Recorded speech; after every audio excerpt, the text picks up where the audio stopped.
Menteri Perdagangan tahun 2015-2016 Tom Lembong ditetapkan sebagai tersangka kasus korupsi impor gula. Diketahui Tom Lembong juga merupakan mantan co-kapten tim pemenangan Anies Baswedan Caimin di Pilpres 2024. Tom Lembong digiring ke rutan oleh Kejaksaan Agung atau Kejagung pada Selasa 29 Oktober sekira pukul 21 waktu Indonesia Barat.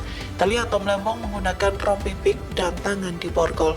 Meski begitu, Tom Lembong terus tersenyum menuju mobil yang membawanya ke rutan. Saat diperondong pertanyaan awak media, Tom Lembong sempat menganggukkan kepala. Ia juga sempat mengangkat alis dan berkata singkat akan menyerahkan semuanya kepada Tuhan Yang Maha Kuasa.